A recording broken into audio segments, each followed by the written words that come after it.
Well, hey, how you doing?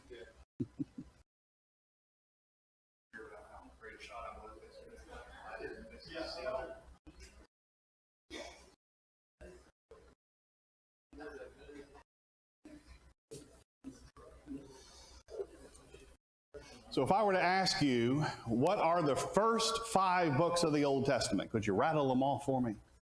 Genesis, Exodus, Leviticus, Numbers, Deuteronomy. This is a quick review of the Old Testament we're going to go through. I will confirm that we're going to go through the New Testament next quarter. So for the remainder of April and May, we're going to be looking at the Old Testament, and then starting in June, we'll be in the New. Here in Genesis, we are finishing up, and let's go ahead and go to the very first verse of Exodus. Exodus chapter 1. Genesis, in many ways, is the prelude to the Exodus. The Exodus is the main event. The Exodus from Egypt is for the Israelite nation what our independence, War of Independence was. It is when we became a nation, and this is their watershed moment in history. You like to read the stories where you got a novel and then you got another volume 2 and a volume 3. Genesis is in many ways that volume 0 that gives you the backstory. And we're going to talk about that a little bit this morning. We love the stories from Genesis. We love reading about Joseph and his coat of many colors, as we looked at last week. But the main event is the Exodus. And we're going to look at that for a few minutes this morning. Exodus chapter 1, verse 1 says, "These are the names of the sons of Israel who came to Egypt with Jacob, each with his household." And then it names the 12 sons of Jacob.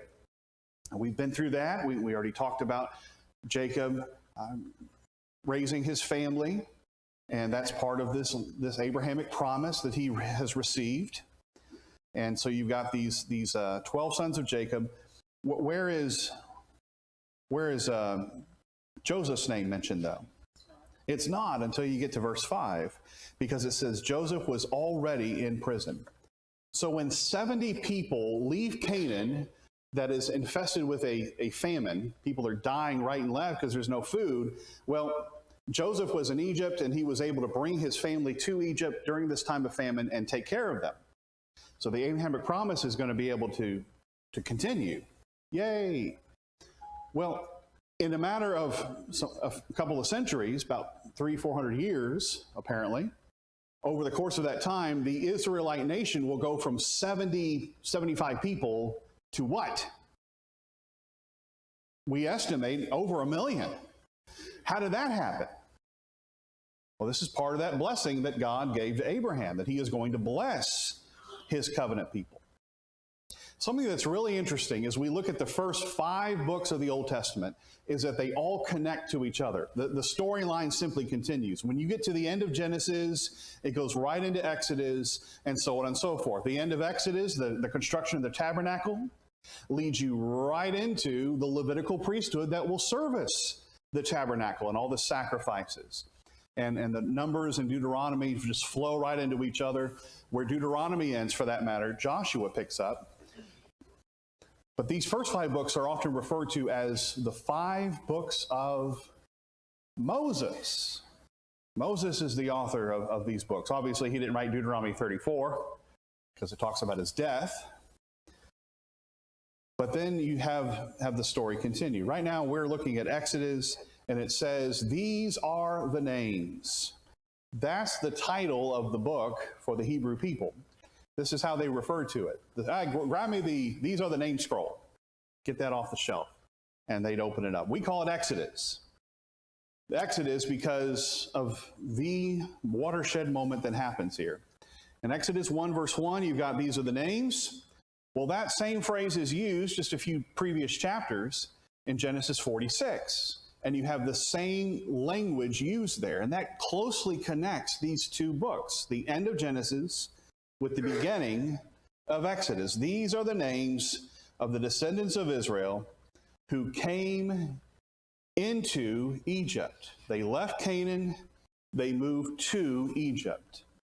Often when I talk about the story of Joseph, I'll cite Genesis 37 through 45, and the last 5 chapters, 46 through 50, are kind of an addendum, tying up a lot of loose ends. And so it's not out of keeping to say the Joseph stories, chapters 37 through 50. For example, as you go into Exodus, you'll see a reference to Joseph dying. Haven't we already read about Joseph dying, though? Yes, we did just a little while ago. Genesis 50, verse 26. The last verse of Genesis 50 says, "So Joseph died, being 110 years old. They embalmed him, and he was put in a coffin."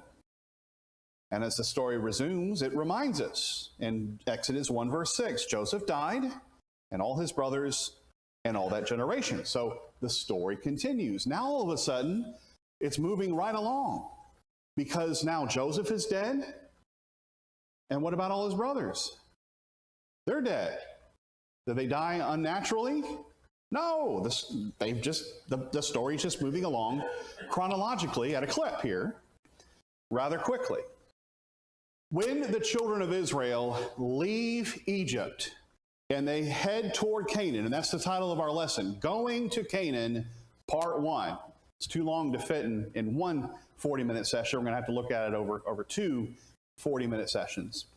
But when they finally start making their way toward Egypt, we're not there yet. We're not going to get there today. When they start heading from Egypt to Canaan, they are going to take with them the bones of Joseph. They're going to take his sarcophagus with them. Why is that significant? When Joseph, here in the end of Genesis, tells them in verse 24 of Genesis 50, "I'm about to die. God will visit you and bring you out of this land to the land of Egypt, to the land, man, Mark, to the land that he swore to Abraham, to Isaac, and to Jacob." Then Joseph made the sons of Israel swear, saying, "God will surely visit you. You shall carry my bones from here." Why was that so significant, that Joseph wanted them to carry his bones? He wanted to be buried in the promised land, and the book of Joshua records that for us.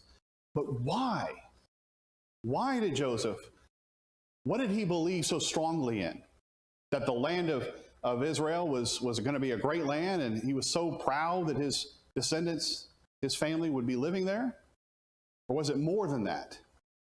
What was behind the moving to Canaan and living there and dwelling in the land? The promise. This promise, and you see that there. He says the land that was sworn to Abraham and to Isaac and to Jacob, Genesis 50 and verse 24. This language reminds us that God is behind all of this. His promises to Abraham got all this set in motion in the first place. The promises were repeated to Isaac. They were repeated to Jacob. And the family has this as part of their legacy. And you're going to see those names, Abraham, Isaac, and Jacob, as you well know.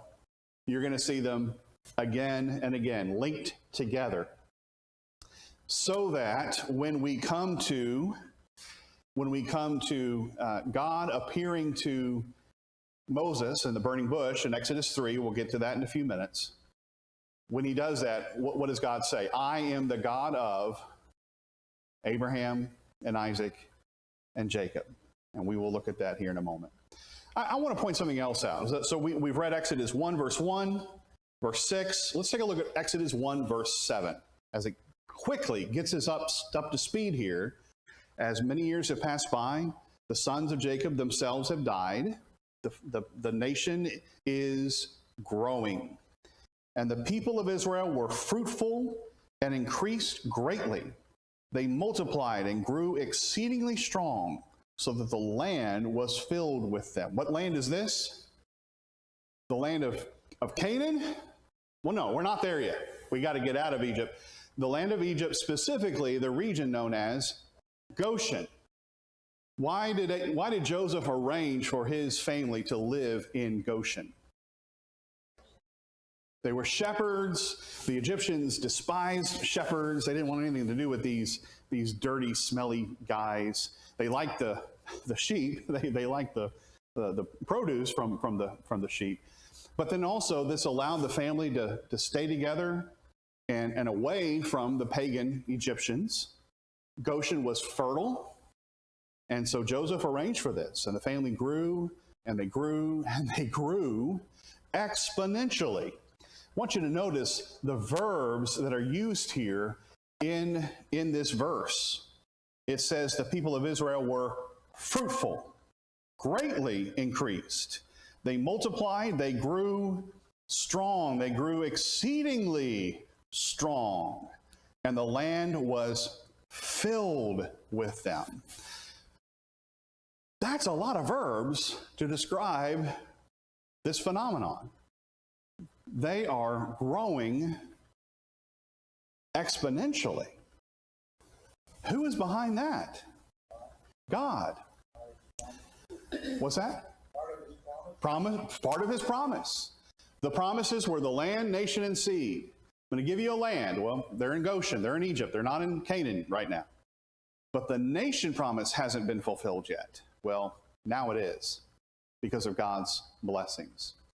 I want to show you something that I think is really interesting. And when we eventually study the book of Acts, I'll remind you of this.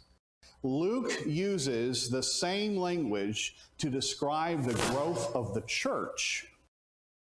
And it seems to be mirroring the growth of God's covenant people, ancient Israel, as he compares it with the new Israel, with the church. Here's Acts 6 and verse 7. Totally different context, but not too totally different, I guess. The word of God continued to increase. The number of the disciples multiplied greatly in Jerusalem. Who is behind the exponential growth and the spread of the church in the book of Acts? Well, God is, the Holy Spirit. That's exactly right. And then you see again, when Stephen is talking about God's covenant people, you have these same verbs used. And that just strengthens in my mind that when Luke is writing, when he is narrating in Acts 6 verse 7 about the church multiplying and growing, you have Stephen in that speech he gives recounting the events we're looking at. And he says, hey, let me remind you that God granted to Abraham the people, they increased and multiplied in Egypt. So tuck that away. Remember that. God is the one who was behind the growth of the New Testament church, the spread of the gospel, those opportunities that came and people were able to hear the gospel. How many responded to the gospel on the day of Pentecost? 3,000. You go over to Acts chapters 3 and 4 as a result of the preaching of Peter and John in Acts 3. What the number became what? 5,000. Some people say, well, maybe that's 8,000. 3,000 plus 5,000. I think it's saying that the church grew from 3,000 to 5,000. We can argue about that when we actually study Acts one of these days. But the point is, the church is growing. It is multiplying, and God is the one who is behind this. The church becomes then a new Exodus. It is what the prophets had been talking about. And it's in many ways what God had said all along through his prophets, that the Messiah, the church is the new Exodus, and we are part of that. This Exodus, the original Exodus, is extremely significant for God's covenant people. And it should be significant for us as Christians, because this is the same God, our God, the God of Abraham, Isaac, and Jacob, who through his providence, through his power, delivered Israel from bondage. What has God done for us? Through Jesus. He has delivered us from bondage, spiritual bondage. We cry out for a deliverer. And who did God send? He sent Jesus. When Moses was sent to deliver the children of Israel, did they say, oh, great, Moses, come here, help us out? What did they do at first? They rejected him. And Stephen points that out in his speech in Acts 7. But did Moses deliver them anyway? Yes. What about Jesus when he came? Did everybody say, great, wonderful, we love you, Jesus. Die on the cross so we can be saved? Well, no, they rejected him, and that became the means by which he died on the cross and saved us. And then after that, after the children of Israel were delivered from Egypt, where do they head toward? Ultimately, the Promised Land. They first went to Sinai. We'll talk about that. But then they're going to go to the Promised Land. Where are we heading? After we pass through the water, after we are come out of our exodus, where are we heading toward, ultimately? What's that? The land of rest. That's what God wanted to give his people. He wanted to give them rest, where they stop everything and rest in the land with God. And that didn't happen for that first generation, did it? But that's what the Hebrew writer says in Hebrews 3 and 4 he wants for us. All right, well, we're going to have to go back to Exodus here and look at the story. And I'm happy that we're going to be able to go through this quickly because we know this extremely well. But here in Exodus 2 and verse 3, we see that Moses' parents have to hide Moses. Why did they have to hide their new baby boy? What's that? Okay, so we know the story, but Pharaoh, I thought he loved God's covenant people. I mean, Joseph had saved everybody. He had saved Egypt. We talked about that a little bit last week. Why would Pharaoh, king of Egypt, want to hurt the Israelite nation? Well, one, it's not the same Pharaoh. It's a new Pharaoh.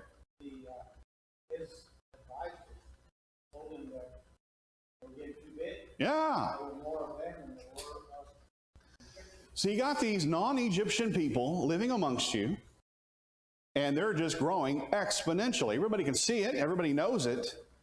And the Pharaoh reasons and says, wait a minute, if our enemies come and invade us, who's to say the Israelites won't turn against us and fight for our enemies? So this is what we need to do. We need to stop this population growth. And how do they want to do that? There were two stages. He first tried to have the midwives snuff out the baby boys. And those midwives refused. They did not do that. They are praised. It says in Exodus 1 verse 20, God dealt well with the midwives, and the people multiplied and grew very strong. Because the midwives feared God, he gave them families. Well, then Pharaoh says, this isn't working. Let's go the next step. Every son that is born to the Hebrews you shall cast into the Nile, but you shall let every daughter live. Now, a man from the house of Levi went and took as his wife a Levite woman. The woman conceived and bore a son, and when she saw that he was a fine child, she hid him 3 months. What should have happened to Moses when he was born? He should have been killed, but his parents did not kill him. By the way, what tribe was Moses from? Levi. And what are his parents' names? We are not told in Exodus. You have to go to 1 Chronicles to find out. His dad's name was Amram, and his mom's name was Jochebed. No wonder their names weren't included. Amram and Jochebed. Well, maybe those are funny names to us. It very well could have been Ray and Linda. Amram and Jochebed. Were they God-fearing, good people? And they had this son. They already had a daughter and a son. What was their daughter's name? Miriam. What was their first son's name? Aaron. Well, now they have this son. And what do? You see the picture here on the screen. Verse 3, when they could hide him no longer, she took for him a basket made of bulrushes and daubed it with bitumen and pitch. Have we ever seen a seed-bearing vessel that was put together and covered with bitumen and pitch? Have we seen that in the Bible thus far? The ark. Now, do we normally think of Moses' little teeny tiny baby basket floating down the Nile? Do we think of that as an ark? No. But it's the same language to describe how the ark is put together. We might say, well, that's just a coincidence because, well, I mean, how else are you going to put together this waterproof little basket unless you do these kinds of things? But I think if we are reading this story through Hebrew eyes, what we're going to see is, this is kind of a cute little reference back to Genesis. And it'd be one thing if that's the only time we ever see little references to Genesis. We're going to see them everywhere. We're going to see them a lot. And I just wanted to point that out. I've taught a Bible class on Wednesday nights recently where we talked about Moses. And so this is really a review because we just looked at this recently. But I love the fact that we can divide Moses' life up into 3 periods of 40 years each, which means he died at the age of 120 years old. So people aren't living to be hundreds and hundreds and hundreds of years old, but God is blessing some of these folks. So how old are you, Dwayne? 39? What? So you're about mid-age. You're in your 60s. You're mid-age. You got a long, long time. Cody, you're not getting the inheritance for a long time. Sorry about that, buddy. We don't live to 120 years old. Joseph lived to be 110. By the way, it was Moses who wrote Psalm 90, and what did he say people's age normally is? 70 years. Say it like the King James says it. 70 years. And if by reason of strength, 80 years. Moses lived to be 120. That first 40 years, where did he live? Egypt. That second 40-year period, that whole 40-year period, where did he live? In a wilderness in Midian. And then in the last 40 years, he led the children of Israel in that same wilderness, near that same wilderness. And then he died. And I believe it is during that time that he wrote Genesis through Deuteronomy, that last 40 years of his life. All this is part of Israel leaving Egypt and going to Canaan. We're not going to get to Canaan today, but we're going to get to the cusp of it. We're almost there. I showed this map when we looked at our lesson and talked about the life of Moses a little bit. So where was he born? Where was Moses born? In Egypt. And I got Midian over here as well. So here's Egypt. Come on, Mark. There's Egypt, number 1. Where does he go next? Midian. How old was he again? 40. So he goes to Midian. Why did Moses go to Midian? He just said, you know what? I was reading this brochure, and it looks like Midian's just this great scenic place to live. I'm just going to pick up and go there. What happened? Exodus chapter 2. He was running for his life. So he murdered an Egyptian. This is important, so we need to take a look at it. We'll start in verse 11. Well, I'm hurrying, and I probably shouldn't. Yeah, I am. I'm hurrying too quickly. I'm trying to hurry. Jeremy always thinks I go too slow. When the little ark was floating down, why was it floating down the Nile River on that particular day at that particular place? Because Jochebed, Moses' mother, plotted and planned. Who was bathing at the Nile at that moment? Pharaoh's daughter. And there's this little basket, and she's with her entourage, and she hears this little baby crying, and she opens it up, and what does she see? One of the Hebrew babies. Baby boy crying. And what does she decide to do? She draws him up out of the water and says, he's mine now. I'm going to adopt him. Is that what Jochebed wanted, you think? It's exactly what she wanted. Who was watching from a distance the whole time? Miriam. And then Miriam says, oh, yeah, okay. Hey, would you like me to get one of the Hebrew women to help you out with this baby? Yeah, it's a great idea. And who does Miriam pick? Moses' own mother. What do you think Jochebed did while Moses grew up? Taught him about the Lord, taught him about the covenant, because obviously he is well aware of it. Well, he's 40 years old now. And who named Moses, by the way? Was it his parents? What does Moses' name mean? Drawn forth, drawn out. And he received his name when Pharaoh's daughter drew him out of that ark on the Nile. Well, one day, verse 11, one day when Moses had grown up, and we know from Stephen in Acts 7 verse 23, that he was 40 years old. One day when Moses had grown up, he went out to his people and looked on their burdens, and he saw an Egyptian beating a Hebrew, one of his people. He looked this way and that, and seeing no one, he struck down the Egyptian and hid him in the sand.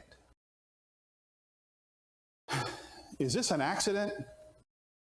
Did Moses accidentally kill the Egyptian, the taskmaster? So the Hebrew people, as you know, are slaves. That's another part of Pharaoh's solution to beating down these people who were growing exponentially. And so this is what the 40-year-old Moses does. He goes out the next day, verse 13.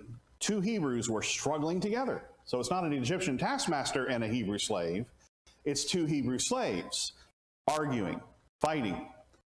And he said to the man in the wrong, "Why do you strike your companion?"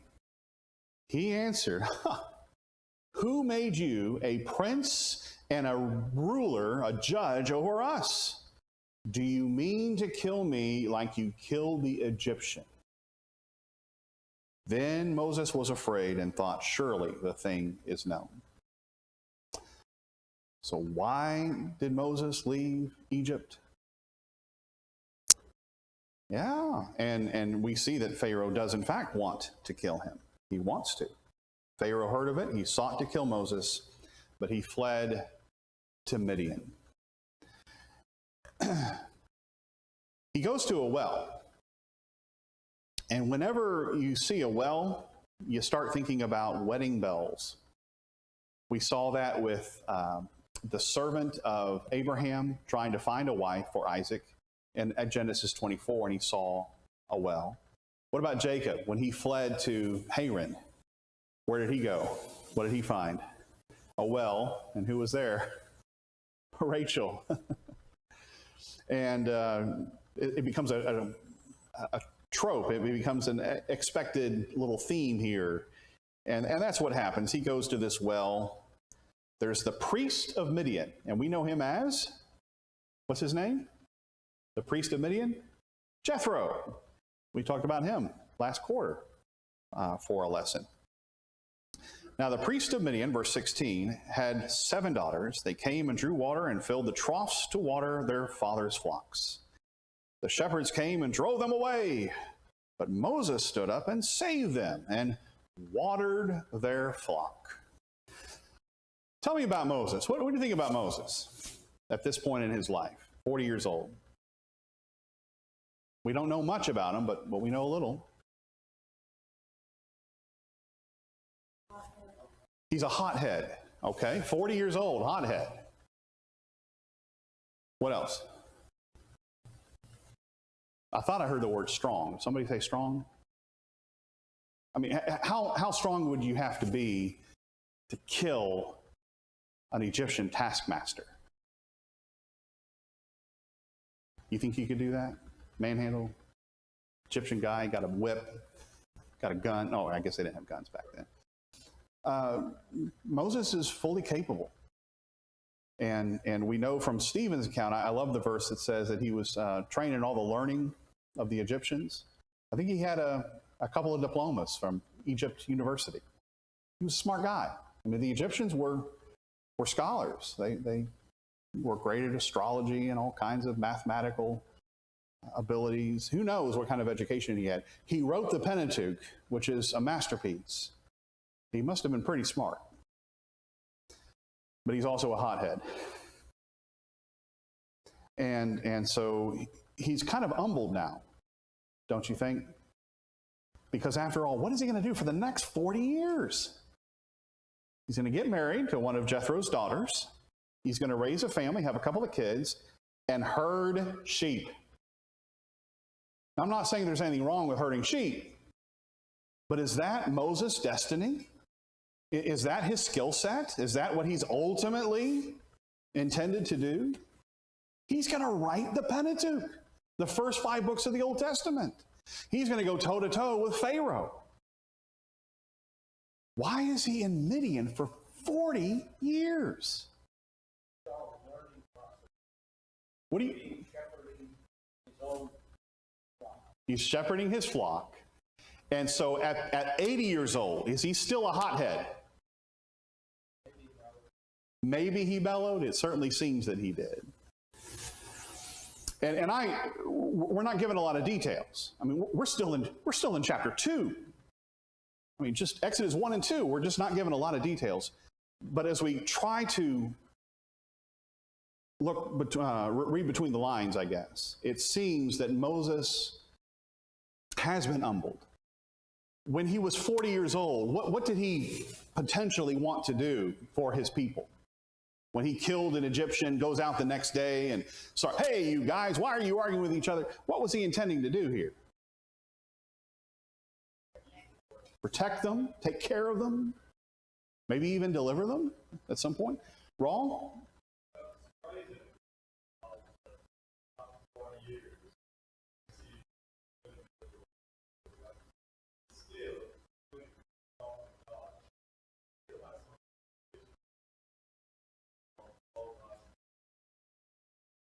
Okay.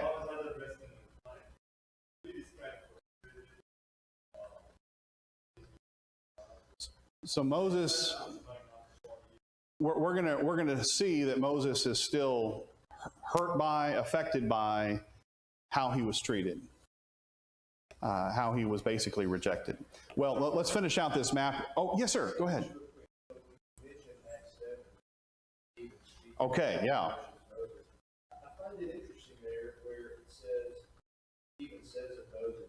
Moses was educated in all the learning of the Egyptians. He was a man of power in words and deeds. Yeah. So it's like at 40, he was a different person than he was at 80. But at 80, God asked him, go be my spokesperson. It's like that doesn't find out how he was. Okay. Like I don't know what happened to him in 40 years, but he seemed like a very different person. And I would agree with that. I would agree that he wanted to crack heads at 40. Wanted to deliver God's people his way. But he kind of learned, you know what, maybe I don't know what I'm doing after all. And at 80, he had a different tactic. He said, I'm going to do it God's way. Yes, ma'am.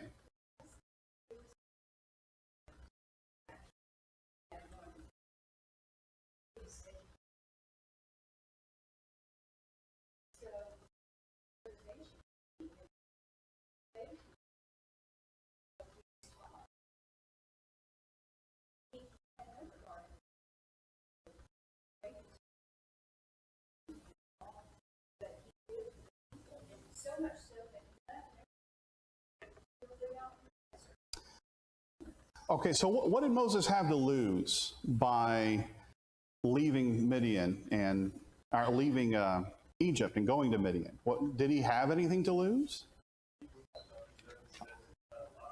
All right. Hebrews chapter 11 says he had a lot to lose, and that's exactly where I'm turning to right now. And you know this passage as well. It says in Hebrews 11 verse 24, by faith Moses, when he was grown up, refused to be called the son of Pharaoh's daughter, choosing rather to be mistreated with the people of God than to enjoy the fleeting pleasures of sin. What does that tell you about the life that Moses could have had as an Egyptian prince? You know, he's the adopted son of Pharaoh's daughter. Every whim, every desire he would have had could have been his. He considered the reproach of Christ greater riches than the treasures of Egypt. Why?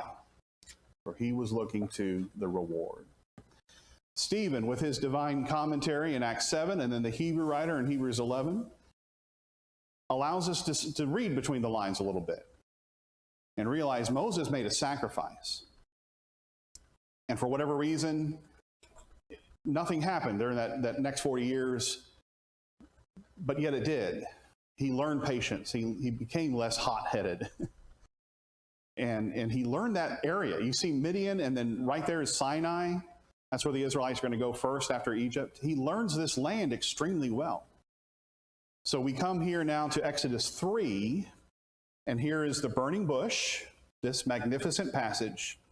And let's just start reading in verse 1. Exodus 3, verse 1.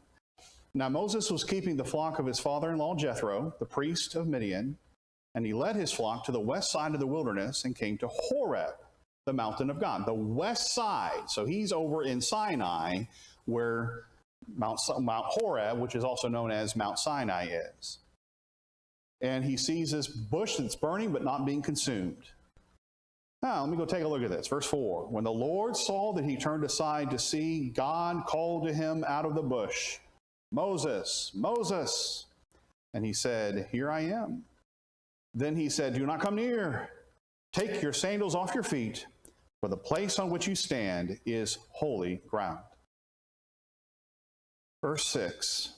Then the Lord said, I am the God of your father, the God of Abraham, the God of Isaac, and the God of Jacob.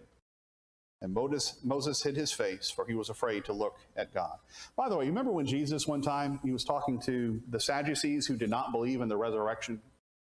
And Jesus made this point. It says, it doesn't say, I was the God of Abraham, Isaac, and Jacob. And what was Jesus' point? Abraham, Isaac, and Jacob are still alive. They're dead physically, but they're still alive. I am not the God of the dead. He's the God of the living. Just thought I'd mention that.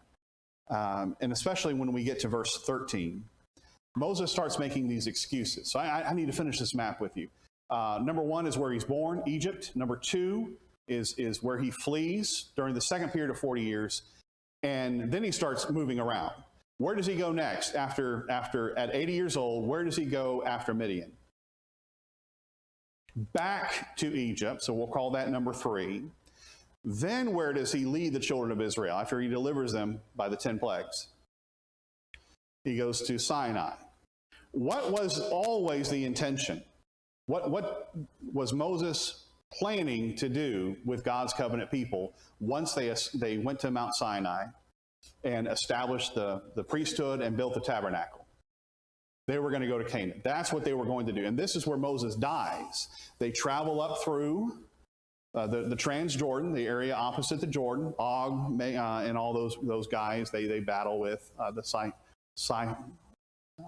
the king of Sihon, and Edom. They pass through the land of the Edomites and all of that. And they conquer some kingdoms, but they weren't allowed to do that to all. And then they're going to cross over. But does Moses cross over with them?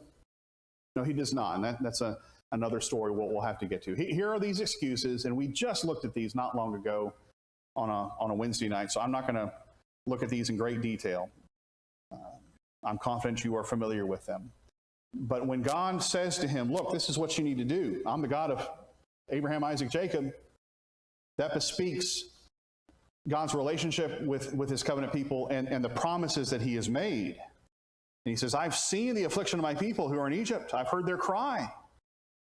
And I have come down to deliver them out of the hand of the Egyptians, verse 8, to bring them up out of the land to a good and broad land, a land flowing with milk and honey, to the place of the Canaanites. Verse 9, behold, the cry of the people of Israel has come to me. I've seen also the oppression with which the Egyptians oppress them. Come, I will send you to Pharaoh, that you may bring my people, the children of Israel, out of Egypt. And Moses said, let's go. No, that was Exodus 3, verse 10. What does he say in Exodus? What does Moses say in response in Exodus 3, verse 11? Who? Me? Who am I? I am inadequate. And so in Isaiah 6, when God commissions Isaiah, what was his response? Who will we send? What does Isaiah say? Here am I, send me. When God says to Moses, who am I going to send? And Moses says, not me. But he's going to go anyway, isn't he?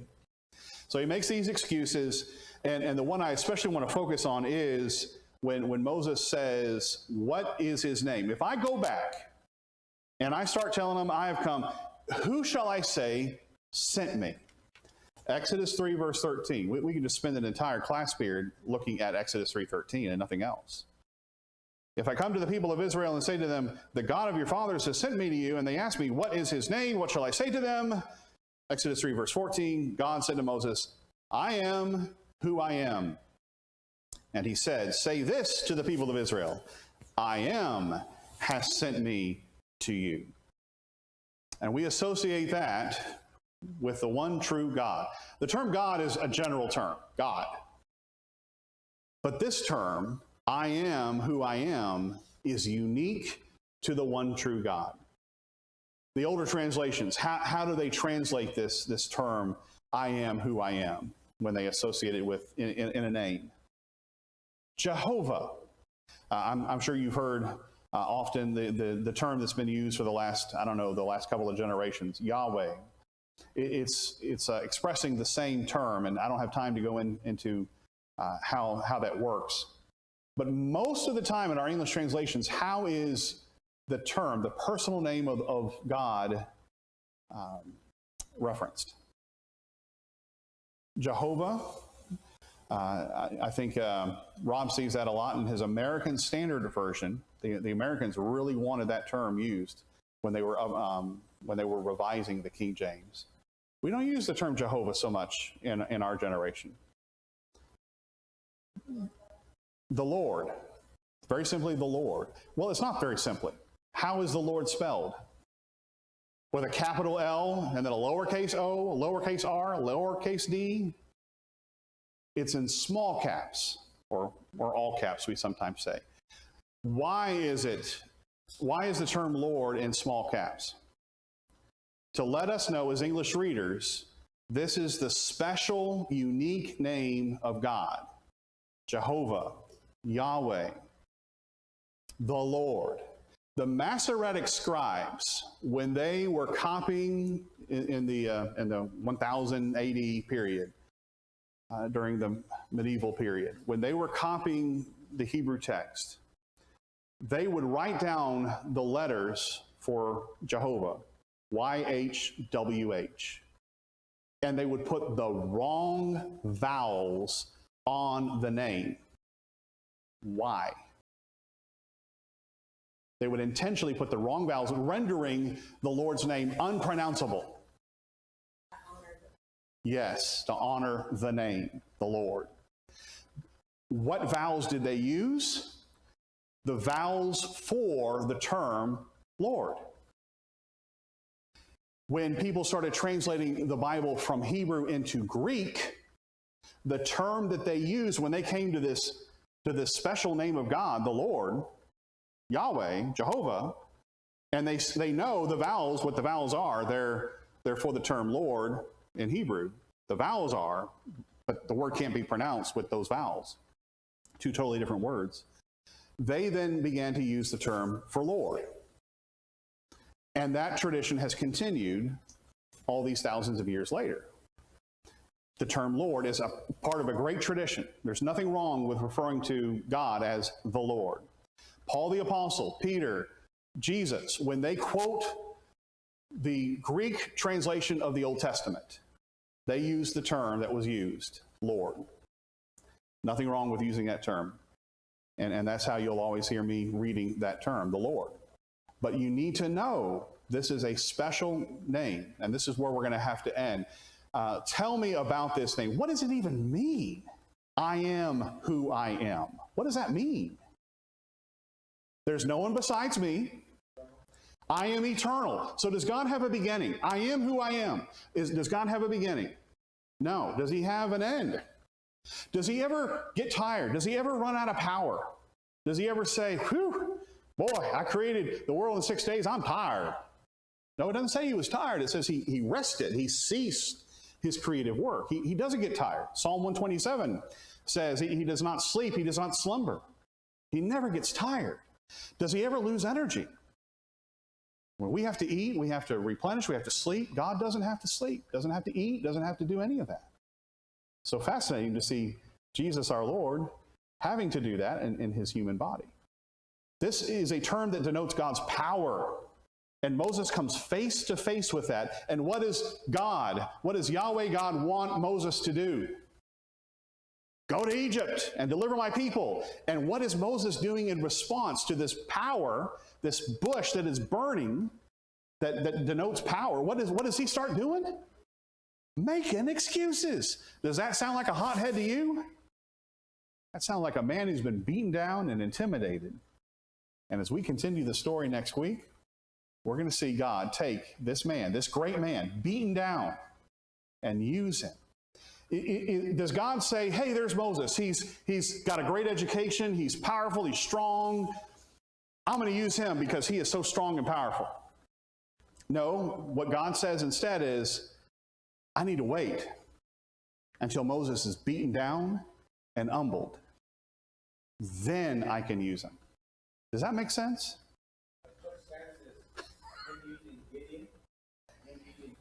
Exactly. How God uses us. God uses us not because we're so powerful and mighty. He uses us because we have finally learned we can't do anything without him. And that's one of the most valuable lessons that we learn from Moses. He doesn't use his Christian ever to. Right. And no matter what happens, we will always glorify him in our lives, no matter what. The question is, will we be benefited from that because we're obedient, or will we suffer harm? So as we continue studying this next week, what we're going to see is Moses deliver the children of Israel and carry them to Canaan. And thank you for walking through this with me. We'll finish the life of Moses.